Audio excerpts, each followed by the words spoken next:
Hello everyone and welcome to our webinar today, Integration Frustration, 5 Strategies to Cut Through the Jargon and Succeed with Multi-Channel Marketing. Really glad you can join us today. There's actually hundreds of folks that have registered and are logging in right now.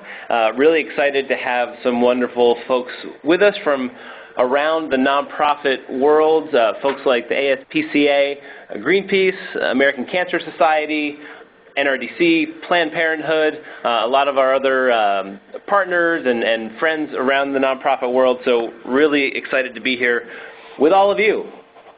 And we have a lot of content to cover, so I'm going to jump into really quick what our agenda is, and then I'll do some introductions so you know who you're talking to and hearing from. We'll get to those introductions in a minute. We're going to talk a little bit about what is multi-channel, just to set the tone for our conversation today. And then we're going to get into really the bulk of the presentation, which is 5 integration strategies that you can use to make your multi-channel programs more effective.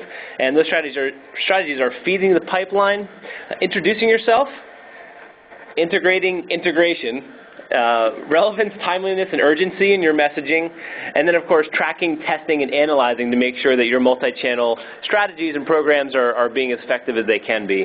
We'll have plenty of time at the end for questions. This webinar is being recorded. We'll share it afterwards if you would like to share it with your networks or revisit some of the things we talked about. We will also be tweeting along with the webinar at Integrate5, hashtag the numeral 5.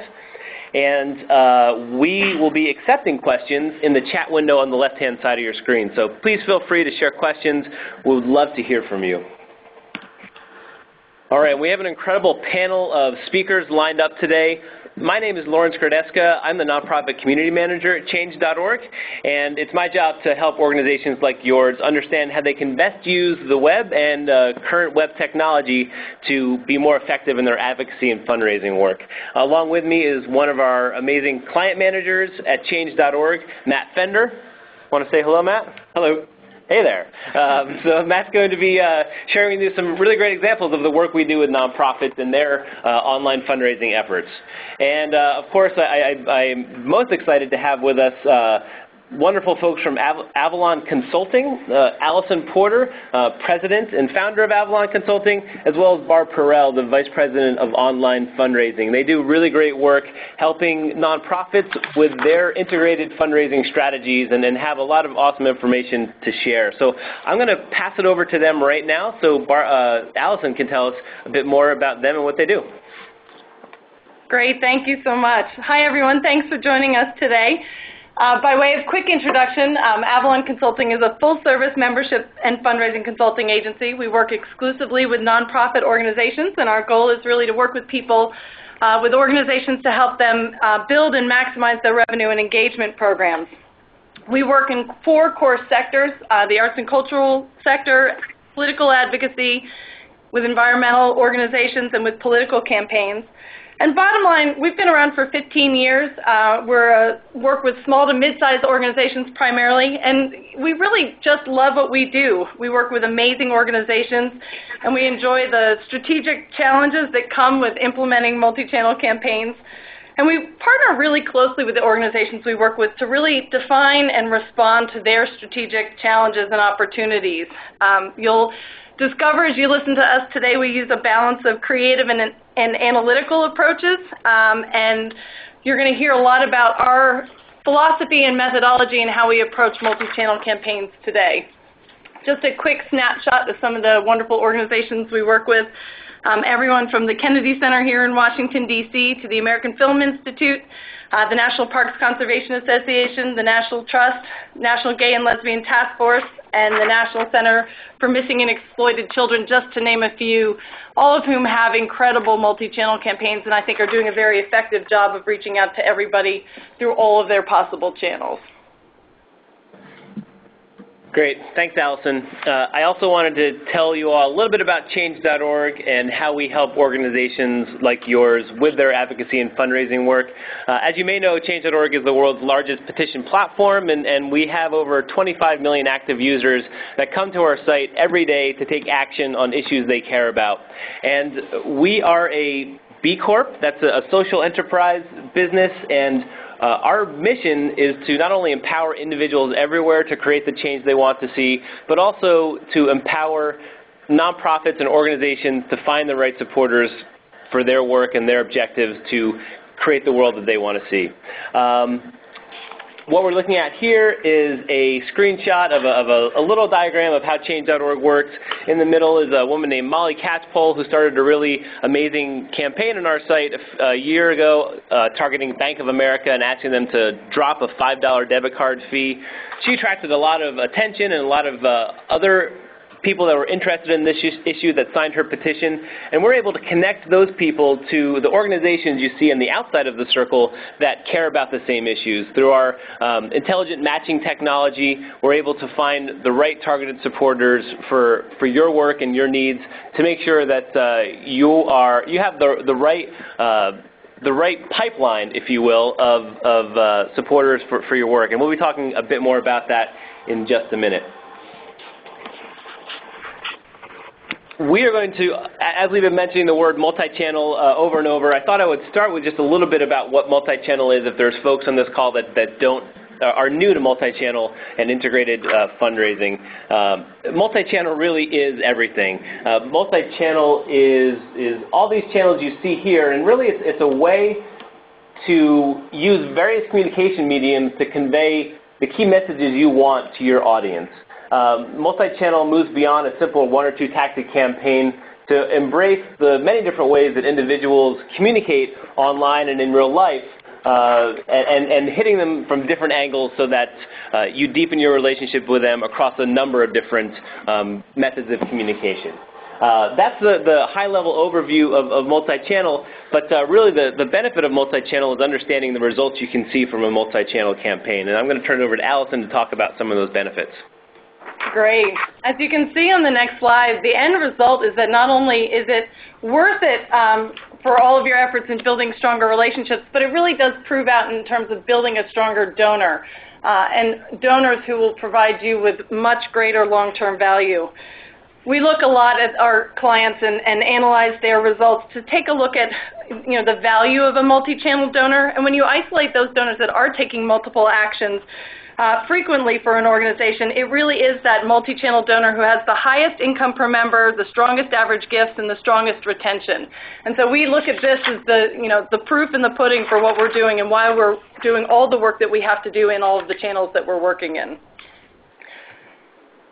We look at multi-channel points of contact as the best means of building a really comprehensive relationship with donors. Our goal long-term is to really engage donors in a meaningful relationship with their organizations that they support.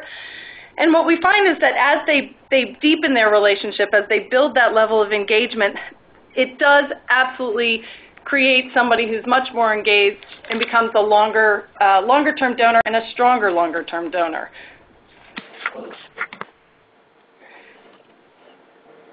When we look at the difference between online and offline, what we find is that, we love to quote Steve McLaughlin over at Blackbaud, who talks a lot about the makeup of giving these days, and the fact that less than 10% of all giving happens online, and direct mail is still 80% of the picture. But what we find is that people aren't migrating and staying in channels. They're giving back and forth, round and about through all channels, very consistently. It's not that people join in one channel or give in one channel and stay in one channel. They do migrate across channels very frequently. So it's really important to make sure that you're in all places at all times and that your messaging is very consistent.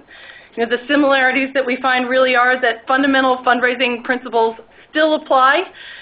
Strategic fundraising communications have to be rolled out in multiple areas. It's not just about having a comprehensive strategy in one place that's inconsistent with your other channels, but really making sure that you're doing that kind of message development, testing, and relationship building in all of your channels.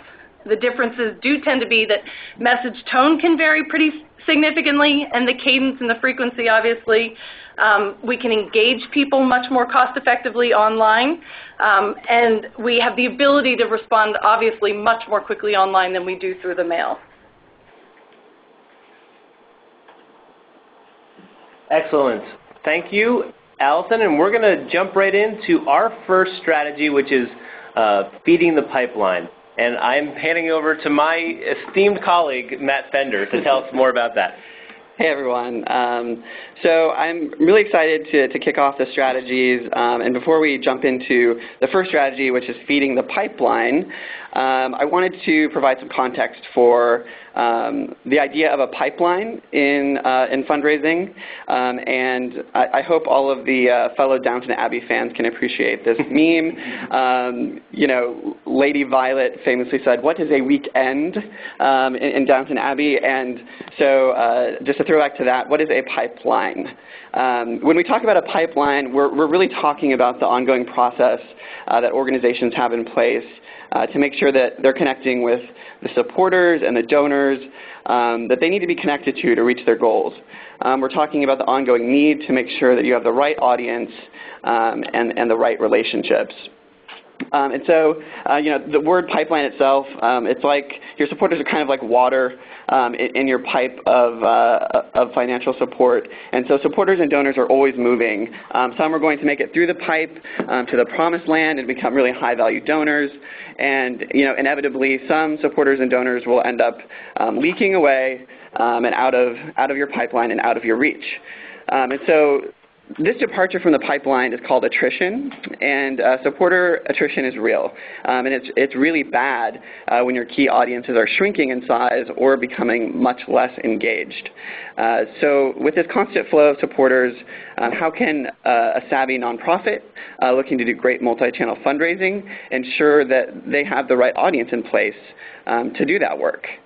The first strategy, feeding the pipeline. And so the strategy is to defy attrition, maintain or grow your lists. You need to do that in the online space. Often, the most common form of defying attrition online is with lead generation. And for offline, the most common model is donor acquisition for continuing to get the right audience into your pipeline. So using acquisition to maintain an adequate number of qualified, engaged supporters in all the channels you're working in really depends on what your attrition looks like. And so the number needed depends on things like unsubscribed, how deeply lapsed your file is, and other ways that supporters and donors stop engaging with you. And just a quick note on the differences between these two models, because online and offline acquisition are very different. I've shared here sort of a flow of acquisition, a typical model in the online space versus the offline space. And so though there are exceptions to the rule, online acquisition generally produces non-donor leads, so people who haven't made a gift but are, for example, joining an email list through paid acquisition efforts, while offline acquisition generally produces new first-time donors. So that first step, supporter acquisition versus list acquisition and a first gift, comparing online and offline. And so in online channels, there aren't existing lists that you can mail. You can't go out to a list broker and say, I want to email these thousands of supporters with my message and get a first donation. You actually have to find people who are interested in your cause and then bring them down a path of engagement. You have to recruit people to join your email list and then work over time to convert those supporters to donors. So in both cases, whether you're feeding the pipeline online with new supporters, or whether you're feeding the pipeline offline with brand new donors and then attempting to work them to the right to get their second gifts, to get monthly gifts, and maximizing the donor value, you really do have to have a great conversion strategy in place to keep the pipeline flowing from the left, which is acquisition, to the right, which is really high-value donors across all channels. So, once your new donors or supporters enter your pipeline, your conversion strategy is going to do two things. It'll move supporters forward, getting a first or second monthly gift or a gift in a new channel, and it's going to reduce attrition. An engaged, moving supporter is much less likely to leave your pipeline, and conversion strategies make donors feel really engaged and happy. Next slide. So an example of this is, in this hypothetical situation, we are looking at the results of a 3-part email campaign where in the first row, a nonprofit has 50,000 people on their list, 0.09% donation response rate, and they receive 135 gifts for $8,300.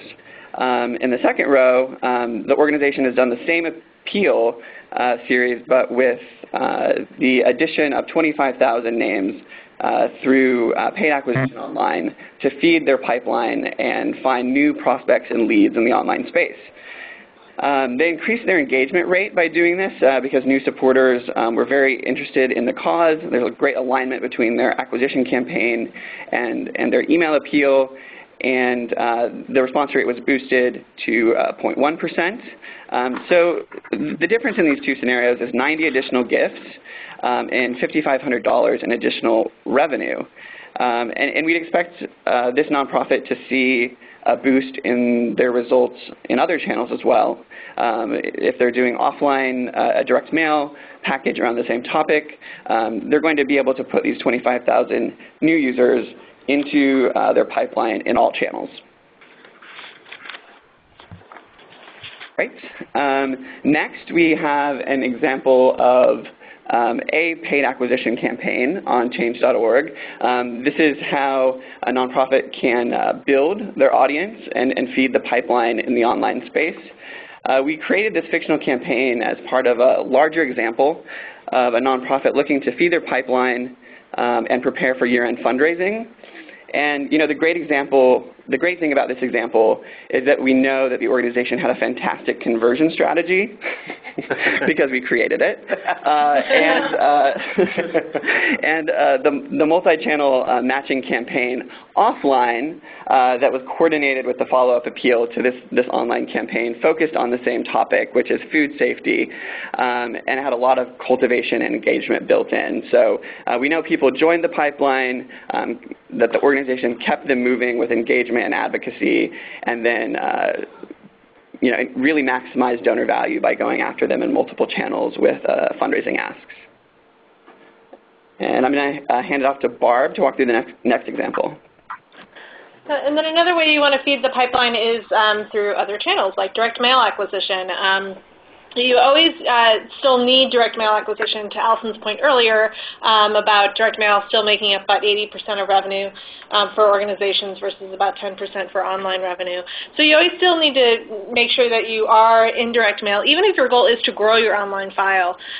So when boards or your boss is saying, can't we just do everything online because it's free or cheap or whatever, and the answer is no, because you want to make sure that you're reaching out to people and building that pipeline in lots of channels.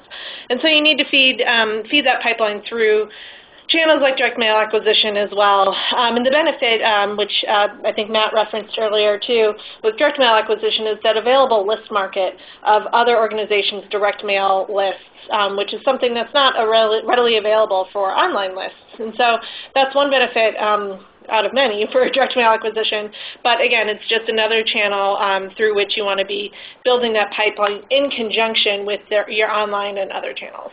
And we can't forget, too, that the direct mail efforts also drive people online as well. We find typically about another 5% comes in online every time you send out your direct mail efforts. And so we have to recognize that these efforts are absolutely working in tandem and reinforce each other. Excellent. And that takes us to our first takeaway here. It's kind of a summary of the first strategy we talked about. Your multi-channel efforts are only as good as the audiences who see them. So defy attrition and keep feeding the pipeline. If you are building the best multi-channel integrated campaign that the world has ever seen and your list is very small, you're just not going to get the kind of returns that you can and should expect for putting the work in that multi-channel sometimes requires. So that's the first strategy.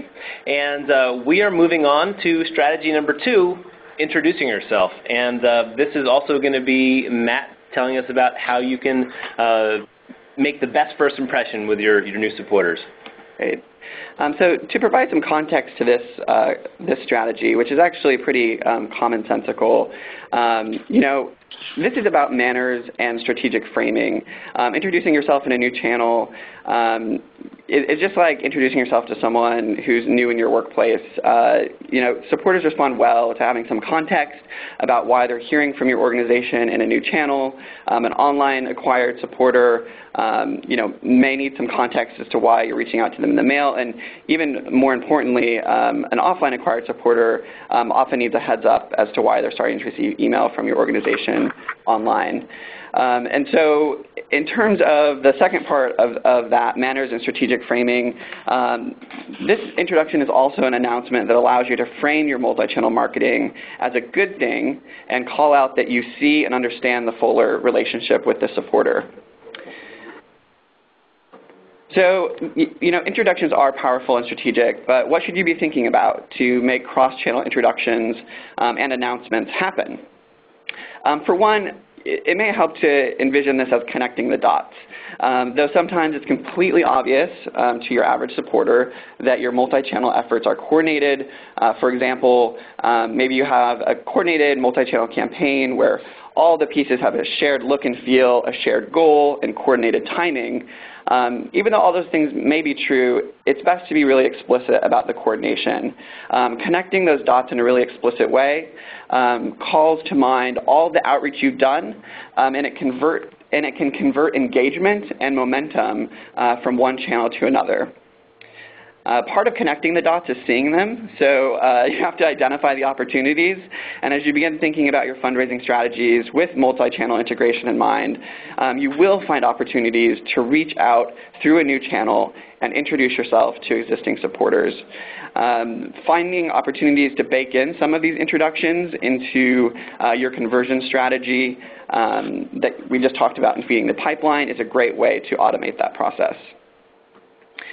Segmentation, being able to reach out to these new people that are getting a first touch in a new channel really requires a good handle on segmentation. So try to set up a system that allows you to identify which people are crossing channels in your fundraising efforts so that you can introduce yourself or announce yourself to the right people.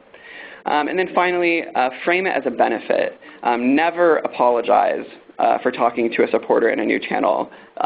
You always want to describe why it's a benefit to your supporters and your donors to hear from you in lots of different ways. Great. And a great way to do this is, go ahead. Yeah, I was going to say, on to you. Yeah, I was going to say a great way to do this is to, and just one way to do it, is an automated welcome series to new subscribers or even if they're donors. And so this is an example from the National Parks Conservation Association. It's a 4 to 5 effort series. It's automated, which makes the execution of it quite streamlined. And there's 2 tracks: people who are non-donors, so people who have not given a gift to the organization and have signed up for the email list, and then people who are existing supporters, but we've just gotten their email address for the first time. It's a way to kind of introduce them to the online community and the opportunities that are there. The welcome series can have a mix of different kind of communications, but at first you want to welcome them, thank them for participating, give them something interactive like a quiz or a survey or something. If you're an advocacy organization, it's a great opportunity to have them take an evergreen action on your behalf to get them started in terms of that advocacy relationship. And then you want to culminate with an ask to convert them to either join as a new member or new donor to your organization, or if they're already a donor, an existing supporter, see if they are interested in giving monthly and becoming a sustaining donor. And we found that not only does automating the series make it more streamlined, but it also streamlines the conversion time for these new subscribers. You want to reach them in the kind of first 30 to 35-day window is really key. And we found that people who are converted in this way convert 2 to 3 times better than people who have been on the email file longer. So those people who've been on for a year or more and are getting your kind of standard traditional acquisition emails, which are still important, they're just not converting as highly. And so getting them early and introducing your organization is really key. And back to you, Matt. Great. Thanks, Bar. That's a great example, and we love Welcome Series as well as a way to automate the process of introducing yourself. So this example is from Mercy Corps. It is a note that they included in a special cultivation package to their online monthly donors. I think this is an amazing example of introducing yourself in a new channel. Hopefully you can read that. It says, and I highlighted and red arrowed so it's hard to miss, although we typically correspond with you via email, I wanted to make sure you had the opportunity to sign one of our annual holiday cards. And so what's great about this example is that it acknowledges their existing online relationship with the monthly donor, which helps to connect those dots, and it explains, with the underlined part, why it's a benefit that they're sending them a letter, connecting back to the don't apologize point. In the next example, we have an email from Habitat for Humanity. They sent this email out after a direct mail appeal hit their supporters' mailboxes, so there was coordinated timing. And that's what's so great about it. It hit the inboxes right after their in-home date of their direct mail package, and it explains front and center in what other channel the organization reached out, again, introducing the idea that they're doing cross-channel marketing. And then in the final example, PETA, People for the Ethical Treatment of Animals, they sent out this email in advance of starting a telemarketing effort in an integrated multi-channel challenge match campaign that sought to stop animal testing. What's great about this example, the subject is "We're calling you," and so literally getting an email mentioning the phones in the subject is pretty darn cross-channel. And it explains in this small amount of text at the beginning the benefit of giving online. It explains that it actually gives them the opportunity to make their gift go further by saving PETA the cost of a telephone call. Really great examples, Matt and Allison, thank you. And this is our second takeaway on our second strategy is introduce yourself and call attention to channel integration. Connecting the dots equals more momentum, synergy, and money. And I think we saw that in Allison's slide at the beginning of the presentation, is that multi-channel does bear fruit as far as maximizing the return on the supporters you have when you're communicating with them in multiple channels. And that is our second strategy. Our third strategy is integrating integration, or how integration should become part of your campaign strategies and part of your thinking when you're planning for your campaigns. So I'm going to turn it over to, I think this is Barb? I'll take it. It's Allison. Thanks. Okay, great. Yeah. So, obviously the best way to integrate is to start at step one. The key to strategic communications is to really ensure that your message is consistent in all channels so it makes sense to your donors. And the way we do that is really to start at the beginning. Start by gridding your online schedules and your offline schedules among departments and among your channels, and I've got an example for you in a second. It's everything from integrating production schedules as appropriate, literally making sure that you're doing a comprehensive communications creative strategy from step one and not trying to sync them together at the tail end. This not only makes your message more consistent, but also really ensures that you save time. We like to also map out a contact strategy to really determine who's getting what at what time and when, to make sure that we're avoiding overlap or at least coordinating strategically and not accidentally. And then last but not least, obviously there will always be ad hoc and emergency online-only opportunities, and you want to make sure that you're staying nimble enough to be able to respond as appropriate. So the next slide shows you, very basically, the way you can really step back and take a look at the big picture is to really map out your schedules by date, by program, by campaign, and by channel to make sure you really understand how it's going to flow and what your opportunities are and what your challenges are. And I don't want to minimize this, but there's a lot of value in having, mirror programs among your channels. So your online campaigns that coordinate with your telemarketing campaigns, that coordinate with your direct mail campaigns, but also obviously making sure that we're being really flexible to jump on issues, relevant opportunities that we can really address much more effectively online and in a much faster way. So what we're really saying is everybody needs to make sure that they're applying the same disciplines to their online campaigns as they are to their direct mail campaigns. We often find that there's a huge amount of systems and processes that have been developed over the last 30 years in the direct mail world, and we need to make sure we're employing a lot of those same systems and processes to our online campaigns as we do to our telemarketing campaigns, et cetera. And so that strategic coordination is so critical, both for messaging and timing. And as I keep saying, we want to coordinate, but we also want to be nimble. So part of what we're looking to do is really make sure we're avoiding that last-minute scrambling and making sure everything is coordinated by really systematically going through the campaign planning process and making sure that we're being very clear and very tangible about how we're defining the universe. That segmentation, who are we mailing, who are we emailing, how do they overlap, how do they not overlap, what's the sequence of communications. That we're defining that creative and program strategy from a global standpoint, looking at that case for giving, what's the call to action, what's the ask strategy, and is there other sort of art or technical functionality that we want to develop at the same time to make sure that we're both streamlining processes and timelines, but also making sure that it's effective and relevant from a fundraising standpoint. At the same time, it's looking at defining those tests up front and defining the copy and art that's appropriate that would be separate for the web and online channels or in coordination with your direct mail or telemarketing campaigns. Just a couple examples of that. Here we have a direct mail renewal series, and in a second we'll show you the coordinated e-renewal series.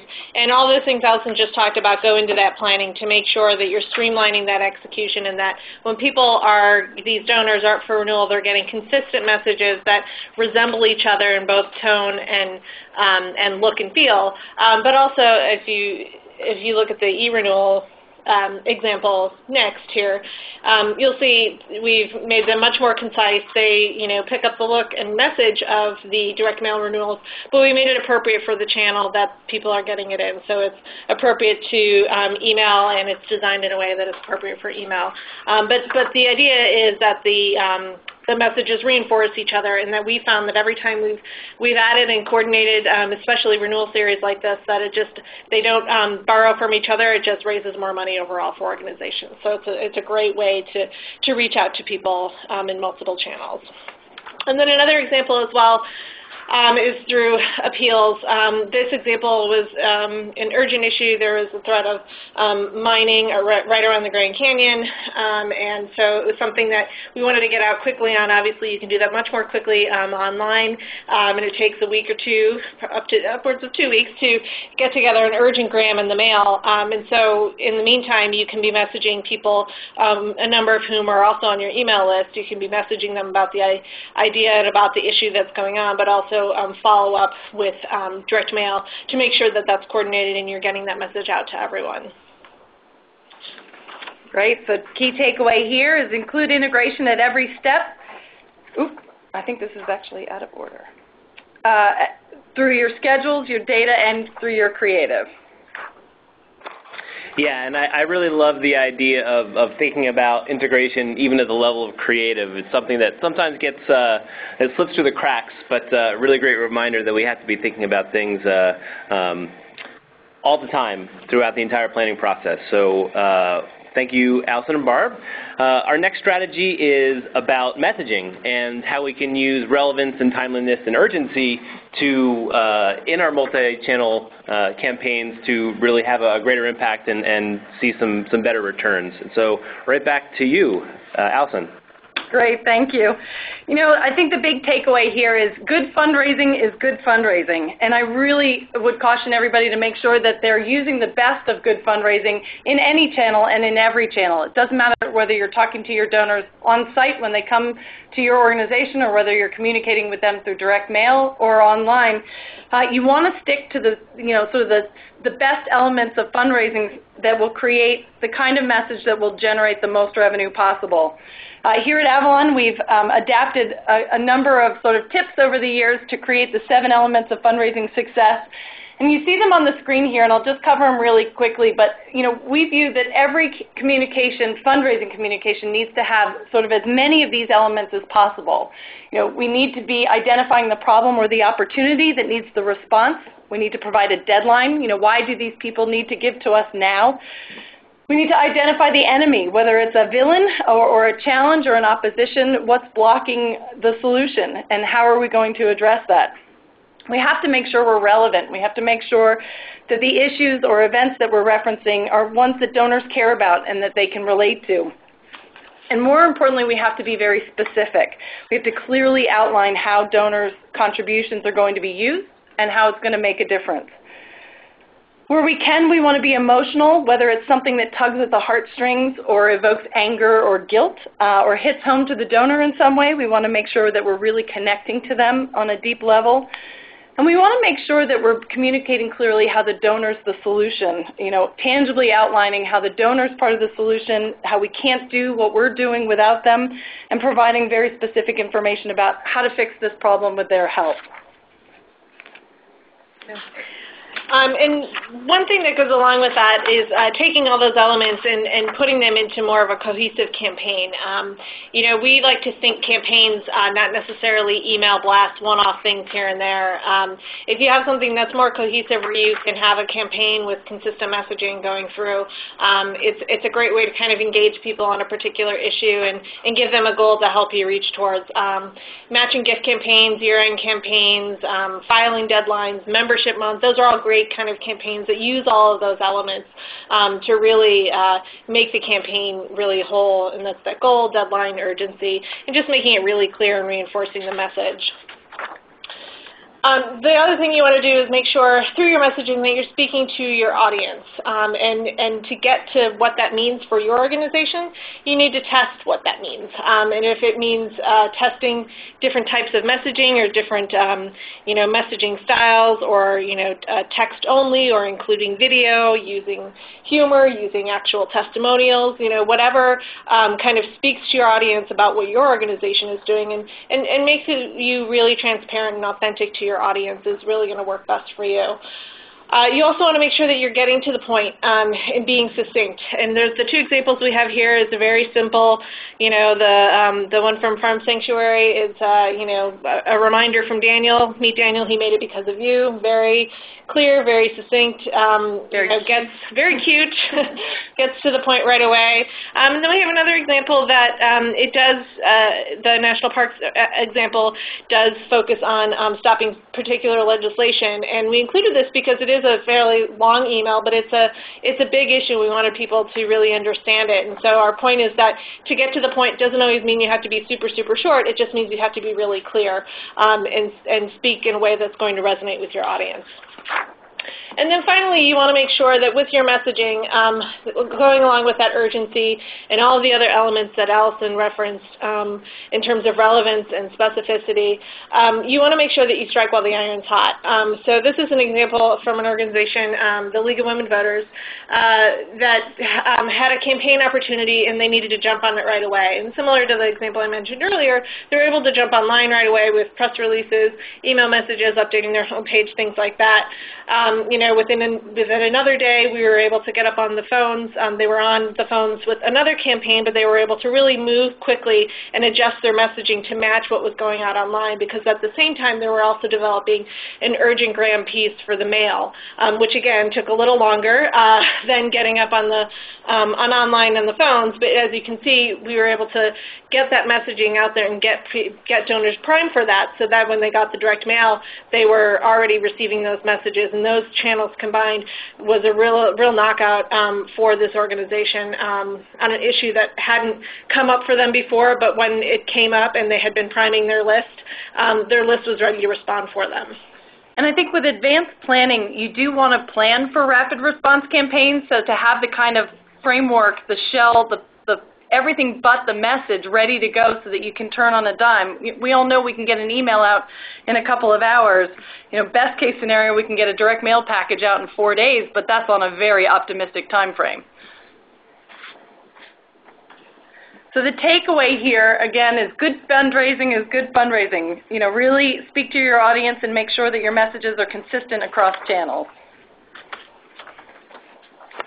Great, and that brings us to our last strategy and getting a little bit of background about what we should be tracking, testing, and analyzing to make sure that our multi-channel integrated campaigns are being effective. And I want to remind people that we'll have time for questions in just a little bit here, so please enter them in the chat window on the left-hand side of your ReadyTalk window. We really do love questions, and we want to make sure that this information is as clear as possible, so please share your thoughts and ideas and questions in the chat window. All right, final strategy, take it away. All right. So the final strategy, number 5, is tracking, testing, and analyzing. And just a quick sort of overarching point about data, it's critical, and it really does start with the planning from day one. Not only do you want to make sure that you're syncing your online and offline databases and ensuring that your data is as accurate as possible, you need to make sure that the information you want and need to communicate with your donors exists in both places. And really, quite honestly, without that sort of appropriate level of data sync, you're not getting a full picture of what supporters and donors can be doing, and you're probably confusing them, most importantly. And we recognize this is probably an organization's greatest challenge, depending on the platforms that they're using, but it's absolutely critical to make sure you're cracking that nut. So we would say, in terms of tracking, testing, and analyzing, you have to start with budgeting. You have to create integrated budgets and so that you can be deliberate about how you're allocating resources. When you look at your budgets by program area, including all of the channels that you're using, whether it's mail, phone, online, on-site, website, you want to make sure that you're looking at a program area and the impact that it's having in all of your channels so that you can make very deliberate decisions about resource allocation. If you'll flip to the next slide. Whether you're looking at the top-level view of your cash report, you want to be able to break down direct marketing, email, and all of the other ancillary income and expense streams, and really make sure that you can break that out very clearly to be able to compare and contrast not only by program area but also by channel, but also be able to subtotal it to be able to see what the gross impact that you're having on your program is as you're implementing all of these programs. You also want to be able to look at the campaign level, really being able to drill down by channel, by program area, and to be able to look and see what the individual campaigns are. And I'm not going to overwhelm you with lots and lots of detailed reports, but we do recommend that people take the time, do your due diligence, start from budgeting all the way through to your reporting, and make sure that you're looking at your programs as a comprehensive whole. And then as part of that, you also want to make sure, this goes back to reinforce that 80% is mail, 10% is online. This is a picture from a sample client of ours, but we see this time and time again, where that blue is the direct mail revenue that's coming in for a client, and the red is telemarketing, and the web is the yellow, which is smaller, but it's been growing over the last few years. So that just reinforces to understand that mix so you understand where to put those resources and understand how each channel affects the other. So you also want to make sure that within that you're tracking by your program area. And when we say program area, we mean your acquisition, your appeals, your renewals. So when acquisition is true acquisition or renewals are true renewals, sometimes people renew their membership within an appeal.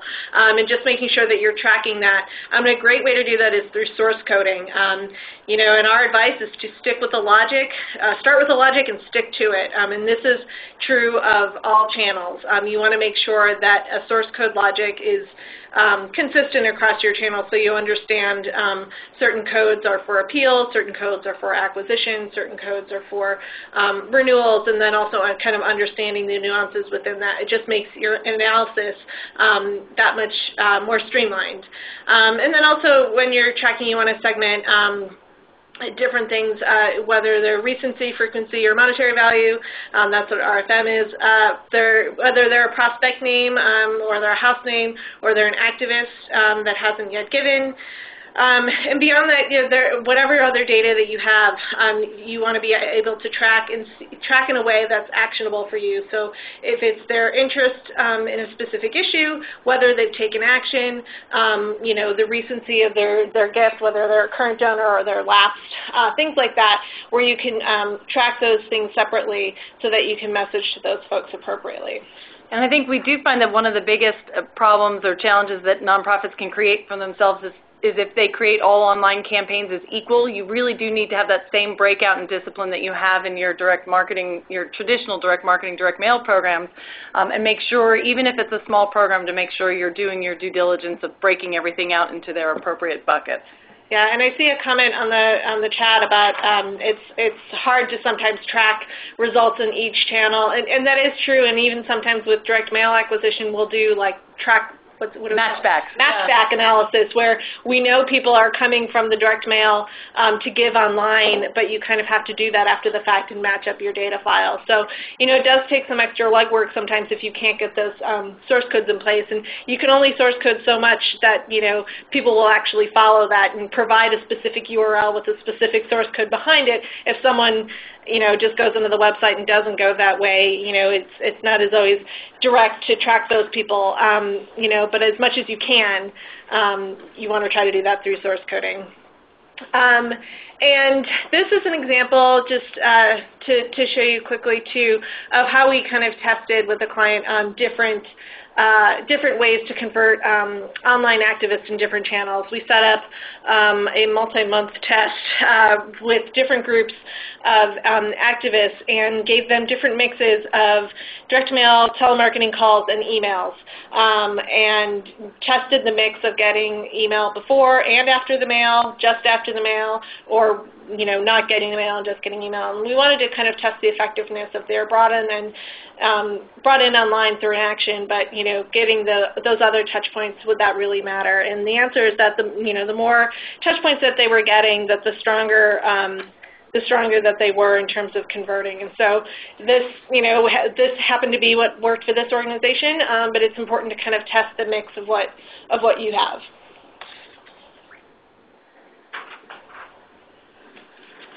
So, and then also, as your test, along with that point, you want to make sure that you're analyzing and benchmarking not only against your previous results and where you want to go, but also taking a look at the industry benchmarks that are out there. M&R and N10 do a great annual report.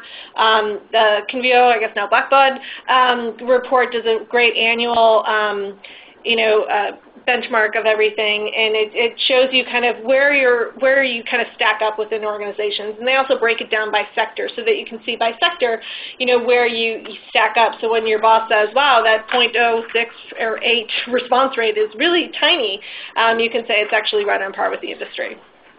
And just also in terms of, looking at it for your organization too, we look at our Avalon clients in that way as well. We break it down by sector and we compare by sector to the industry benchmark reports just to kind of see where our clients are stacking up, kind of where they might be, falling short, where some improvements might be made. And it's just great to kind of get that context to see where people are, because, you might be testing something that's working really well for you, but it might not work well for another organization. And we see that a lot even between different clients that are even in the same sector, that sometimes, what works for one does not work for all. So it's really important to really look at those stats and analyze that. Yeah, so the takeaway for this section is don't silo your data. I know some organizations do that very effectively. Integrating the data and others, it's a perpetual challenge, but it's worth taking the time to make sure that you are syncing your data and look at all your channels together for an actionable view of the whole program.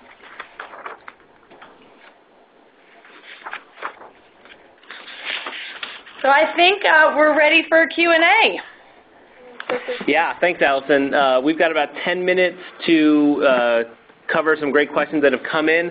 I first want to just skip back a couple slides to, there's a request to look at the industry averages again, and we'll just stay on this slide for a minute so that you can soak that in if you're interested in those numbers. And our first question is from Amanda. Do you think multi-channel integration that includes offline direct mail, not including handwritten thank you notes, is viable for next generations of donors who mainly give online? So kind of addressing the demographic changes and the new relationships with technology and online digital communication channels. Anyone want to speak to that? Matt or Amanda? Yeah, this is Allison. I can take a first cut. You know, a couple of years ago, Convio came out with a really great report that really took a hard look at these channels and how different generations were responding to different channels. And the bottom line takeaway was that, you know, the good news was that A, direct mail wasn't dead. B, that not only were direct mail donors still alive and vibrant, but that donors were growing up to be direct mail donors, that they weren't just dying off and going away for good, but that new generations of people were coming forward and becoming direct mail responsive. You know, that being said, we still see that the greatest growth potential happens online for the most part, but it does depend on where an organization is in their life cycle of development online. Quite honestly, there's some great reports out there from Blackbaud right now that we use that really give us a good benchmark of what's happening in the industry. So when you need that ammunition, when you're trying to convince the leadership in your organization or the powers that be at your organization, that's my go-to resource, and they've had some actually great updates to that first Convio report that I mentioned. Great. Thanks, Allison. I'm going to direct this next question to Matt, since he does a lot of work online. And the question is that some organizations fear that they are appearing too invasive by reaching out to donors online after they've already been talking to them offline. And the question from Jennifer Renewal is that, have you seen any indication that this fear is waning? Mm-hmm. Yeah, so I think in my experience and the sense I have in the industry is that this is not a widespread fear at all. But with that being said, you know, my best advice is to always test and roll things out sort of iteratively. So if that is a fear with your organization or an organization you're working with, I would suggest going out to a test audience to see what their unsubscribe rates are like, how they respond to your interaction in a new channel, and kind of harking back to that strategy that we discussed about introducing yourself, really finding a way to strategically frame your touch in the online space for a user or for a supporter or a donor that you have all their offline information but you're not talking to online very often. Yeah, great point about testing. And a follow-up question to that, Norman Wright asked that he's heard that many online people eventually shift to offline, and he's wondering if that's correct or if that's just hearsay. Anyone have thoughts about that? Yeah, we've got a lot of data on that here at Avalon. We take a look at that very frequently because not only do we find actually that people who give online, a vast majority of them are actually direct mail donors as well, but then of the new online donors, a significant percentage, I'm trying to remember off the top of my head, but I'm going to say about 30% on average will actually cross channels as well. Excellent. Thanks, Allison. A couple more questions here. Norman also had a question or an observation that that offline and online databases are separate because of the sort of the history of direct mail fundraising versus the newer online email-based fundraising. Wondered if anyone had thoughts on how that hurdle can be overcome and how we can look at a truly big picture of our data across those different database platforms. You know, obviously the easiest thing would be is if everybody just used one database as their database of record. But unfortunately the reality is we all know that that's just not possible sometimes. So I think we need to face reality and work in some cases with what we have. You know, it's not as simple as everybody just jumping to one platform. But really working with what they have. And again, I think it's really taking the time to figure out how to make it work. Because there's no way that we can respect a donor's wishes if we don't have all of that information at least synchronizing on a regular basis. So I think, you know, to address one of Norman's other questions, you know, I think the key in all of this is to make sure we're respecting the donor's explicit wishes, so that if somebody's saying, I want to receive mail in this frequency, or if they're saying, I don't want to receive any of your emails, or I only want to get a year-end appeal, that we're making sure that we're being as responsive as we can based on the databases that we have to our donors' requests. Because I think our point is we're big fans of multi-channel giving, just because, as the data has shown, it does create a stronger donor, but that's not at the expense of good customer service and good donor relations. Absolutely. And another subtle pitch for tracking and segmenting your supporters and where you found them and what their preferences are. It can take some time to set that up, but I think Allison and Barb gave a great argument as to why that's really important as you plan for multi-channel. I want to... I was just going to say, Laura just made a comment, and it looks like they're doing exactly what we're talking about, which is, making sure that you're syncing from one database to the other, so you do have at least one place where everything is housed. Yeah. And Matt and I were talking about that a little bit on the side here about the possibilities for synchronizing databases. I want to answer one more question that came up from Mari, a question about how one acquires additional potential addresses for direct mail and or email lists, essentially going a bit more into lead generation and donor acquisition that Matt talked about on feeding the pipeline, our first strategy. And I certainly can talk to how Change.org helps organizations with the lead generation piece of that for finding new online supporters. That's really the core service that we offer organizations. There's a little bit that organizations can do for free through our online petition platform. If you're an advocacy organization and you regularly run online petitions, there is the opportunity for individuals to opt into your email list as they sign your petition.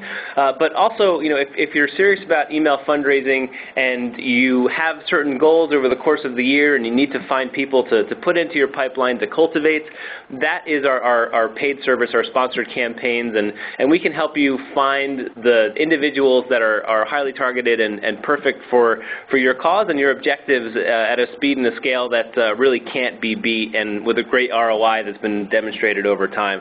So we'll be happy to talk to anyone else about that more offline, and maybe a good time to point out the slide on the screen shows our contact information, our email addresses, and other places you can find us. So we will be happy to hear from you if you have further questions. But I also just, to wrap up on that question from Mari, are there other thoughts people have on maybe donor acquisition for sources for that? Yeah, that could be a whole session in and of itself, but, I think there are list brokers and managers who work tremendously well on the direct mail side. There's a huge wealth of lists that are available for list rental and exchange.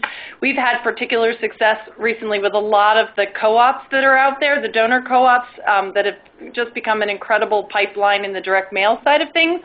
The challenge really is on the email side, that there isn't the same list rental and exchange process because of the canned spam laws, obviously, in the email world. And so, organizations like Change.org become one of the biggest and fastest pipelines, other than organic list building and list capture on your own website. And that tends to be an imperfect science in terms of the organic piece of it.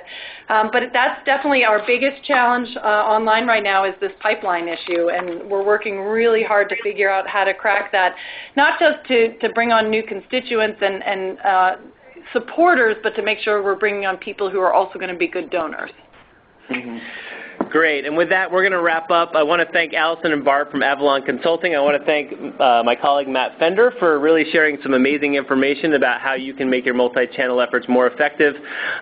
We really appreciate you being with us. Again, I'll be sending around slides and the video of this webinar next week. So thanks for listening in, and please be in touch if you have any further questions. Have a great day, and thanks again. Thanks so much, everyone. Thank you. Bye.